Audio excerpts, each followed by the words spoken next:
السلام علیکم، میں ہوں ارشاد شیخ۔ آج کی اہم پیش رفت یہ ہوئی ہے کہ نون لیگ کے سربراہ میاں محمد نواز شریف نے 15 سال بعد کاف لیگ کے سربراہ چوہدری شجاعت حسین سے ان کے گھر میں جا کے ملاقات کی ہے۔ اس ملاقات کا خاص مقصد سیاسی معاملات کو طے کرنا ہے اور انتخابات کے لیے سیٹ ایڈجسٹمنٹ پہ بات چیت کرنی تھی۔ دونوں رہنماؤں کے درمیان جو بات چیت ہوئی ہے اور نون لیگ کا جو وفد گیا ہے جس میں شہباز شریف، مریم نواز سمیت دیگر لوگ شامل تھے، بتایا یہ جا رہا ہے کہ ان دونوں کے درمیان 5 سیٹوں پر سیٹ ایڈجسٹمنٹ طے پا چکی ہے، مزید کے لیے بعد میں بات چیت ہوگی۔ یہ اس بات کا کھلا ثبوت ہے کہ نون لیگ یہ سمجھ رہی ہے کہ وہ بغیر سہاروں کے پنجاب میں بھی کوئی بڑا کارنامہ انجام نہیں دے پائے گی اور الیکشن میں شاید ان کو وہ رزلٹ نہ مل سکے جو وہ چاہتے ہیں۔ اسی لیے وہ ہر اس پارٹی کے ساتھ جس کے ساتھ ان کے معاملات طے ہو سکتے ہیں وہ معاملہ طے کر رہی ہے، کسی کے ساتھ سیٹ ایڈجسٹمنٹ کر رہی ہے، کسی کے ساتھ کسی اور طرح معاملات کر رہی ہے۔ یہی سلسلہ کاف لیگ کے ساتھ ہوا ہے۔ کاف لیگ کے لیے بھی یہ ممکن نہیں ہے کہ وہ تنہا الیکشن جیت سکے، کیونکہ ہر طرف جو آواز اٹھ رہی ہے وہ پی ٹی آئی کے کامیابی کی آواز اٹھ رہی ہے، عمران خان کی مقبولیت کی آواز ہے۔ ایسے میں کسی تنہا پارٹی کا پی ٹی آئی کا مقابلہ کرنا بہت مشکل ہے۔ پی ٹی آئی نے بھی اپنی حکمت عملی میں کچھ تبدیلیاں کی ہیں۔ پہلے تو انہوں نے یہ طے کیا تھا کہ میکسیمم زیادہ سے زیادہ سیٹیں جو ہیں وہ وکلا کو دی جائیں گی، اگر ان کے کاغذات پر اعتراضات لگیں بھی تو وہ اس کا مقابلہ کر سکیں۔ اب جو پی ٹی آئی ہے ان کے جو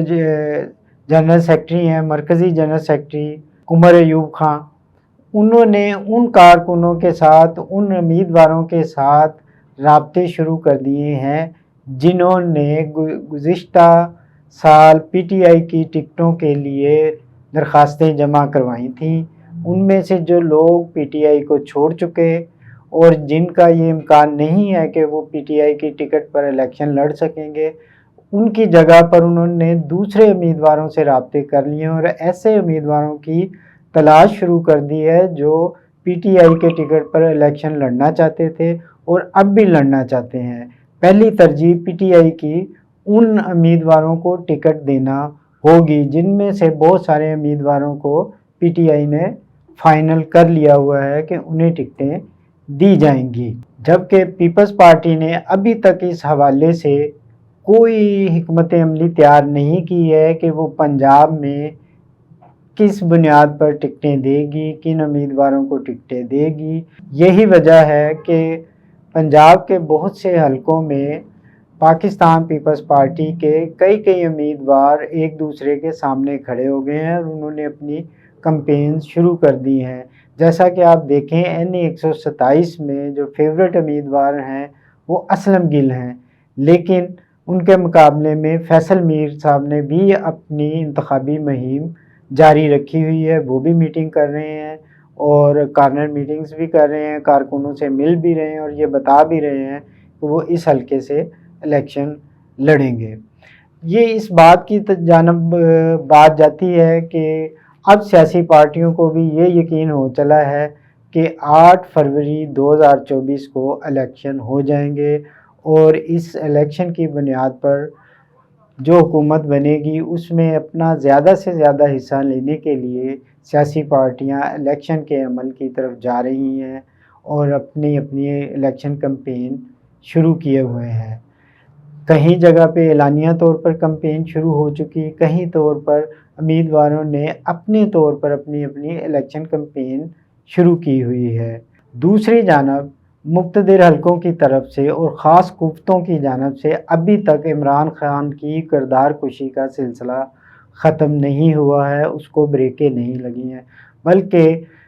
عمران خان کی مقبولیت میں کمی لانے میں ناکامی پر، انہیں ڈی فیم کرنے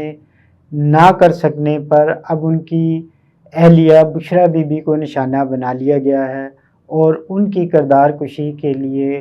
اخلاقیات، معاشرت اور اسلامی اقتدار تک کو رون ڈالا گیا ہے۔ اس کیس کی طرف دیکھیں جو غیر شرعی نکاح کے حوالے سے ہے، تو ہم ذرا سا غور کریں اور شریعت کی طرف دیکھیں تو یہ حق اس عورت کا ہے جو نکاح کرتی ہے کہ وہ یہ بتا سکتی ہے کہ اس کی عدت پوری ہوئی یا نہیں ہوئی۔ یہ معاملہ پیور اس کا ہے۔ تو یہ قانونی طور پہ تو یہ کیس بن گیا، پاکستان کے قانون کے مطابق بن گیا۔ کچھ قوتیں اس کیس کو چلا بھی رہی ہیں، اس کو رگڑ بھی رہی ہیں، اس کو لٹکا بھی رہی ہیں، اور بشرا بی بی پر عجیب قسم کے الزامات بھی لگا رہی ہیں۔ ان کے سابق شوہر خاور مانیکا نے تمام اخلاقی اقتدار بھی پامال کر دی، شریعت کا بھی خیال نہیں رکھا۔ انہوں نے یہ تک نہیں سوچا کہ جو کچھ میں کہنے جا رہا ہوں، جو میں انٹرویو دے رہا ہوں، جو میں بیان دے رہا ہوں، اس کا ہمارے معاشرے پر کیا اثر پڑے گا، ہمارے بچوں کے ذہنوں میں کیا گند گھلے گا۔ نہ صرف یہ کہ انہوں نے خود یہ گند گھولا، بلکہ اس کے لیے انہوں نے اپنے ملازم کو بھی استعمال کیا۔ جو ملازم نے زبان استعمال کی وہ اصل میں خاور مانیکا کی ہی زبان ہے، جس میں کسی قسم کی کوئی اخلاقیات نہیں ہے، کسی قسم کی کوئی تہذیب نہیں ہے، بد تہذیبی کا نادر نمونہ ہے۔ اور ایسے لوگوں کو سامنے لایا جا رہا ہے جو 4 سال تک خاموشی اپنائے رہے اور اقتدار کے مزے عمران خان کے ساتھ لوٹتے رہے، اور اب جب مفادات کی بات آئی ہے تو وہ نہ صرف عمران خان پر کرپشن کے الزامات لگا رہے ہیں، بلکہ ان کی بد کرداری ثابت کرنے کے لیے خود کو بھی ننگا کیے جا رہے ہیں اور ان رشتوں کو بھی پامال کر رہے ہیں جنہیں نہیں کرنا چاہیے۔ اس سطح پر تو بازاری لوگ بھی نہیں جاتے جس سطح پر ہمارے اعلیٰ خاندانوں کے لوگ، سیاستدان لوگ جو عوامی نمائندگی کرتے رہے ہیں، خود کو عوامی نمائندہ کر رہے ہیں، جو وہ جس حد تک گر چکے ہیں، جس کی مثال خاور مانیکا ہے۔ انہیں سوچنا چاہیے تھا وہ کیا کہہ رہے ہیں، کیا نہیں کہہ رہے ہیں۔ اللہ میاں نے میاں بیوی کو ایک دوسرے کا لباس کہا ہے۔ لباس کا مطلب ہے کہ دونوں ایک دوسرے کے عزت و وقار کا احترام کریں گے۔ گو ان میں علیحدگی ہو چکی، اس کا مطلب یہ نہیں ہے کہ علیحدگی ہونے کے بعد، طلاق ہونے کے بعد دونوں ایک دوسرے کو ننگا کرتے پھریں، دونوں کردار کشی کرتے پھریں ایک دوسرے کی، ایسا نہیں ہے۔ بشرا بی بی کی جانب سے ایسی کوئی بات سامنے نہیں آئی ہے، لیکن خاور مانیکا تو یوں لگتا ہے جیسے انہوں نے طے کر لیا ہو کہ وہ بشرا بی بی کے بدن پہ ایک بھی کپڑا نہیں رہنے دیں گے۔ یہ ان کے گھٹیا پن کی انتہا ہے۔ وہ چاہے کسی کے دباؤ میں کر رہے ہیں، چاہے اپنی کسی انا کی تسکین کے لیے کر رہے ہیں، انہیں ایسا نہیں کرنا چاہیے۔ کم از کم اس چیز کو ضرور دیکھنا چاہیے کہ ان کی کہی ہوئی بات، ان کا دیا ہوا انٹرویو پوری قوم دیکھتی ہے۔ انہوں نے ایک نیشنل لیول کے ٹی وی پہ انٹرویو دیا ہے جس میں انہوں نے گندی زبان استعمال کی ہے، وہ ہمارے بچوں نے بھی دیکھی، سب کے بچوں نے دیکھی ہے۔ یہ سوچنا چاہیے کہ ان کے ذہنوں میں کیا گند گھلے گا، وہ کیا سوچیں گے۔ یہ جو چیزیں پردے میں رہنی چاہیے انہیں پردے میں ہی رہنا چاہیے۔ اس بارے میں خاور مانیکا کو بھی سوچنا چاہیے اور ان قوتوں کو بھی سوچنا چاہیے جنہوں نے یہ طے کر لیا ہے کہ اگر عمران خان کو ڈیفیم نہیں کر سکے، اس کو بد کردار کہنے کے باوجود، اس کے خلاف ایسی کتب چھپوانے کے باوجود جو ریحام خان اور حاجرہ نے چھاپی ہیں، لکھا ہے، جو گند گھولا ہے ان لوگوں نے، اس کے باوجود اگر عمران خان کو ڈیفیم نہیں کر سکے تو ان کی اہلیہ کے ذریعے ان کی کردار کشی کرنے کی طرف نہ جائیں۔ اس کے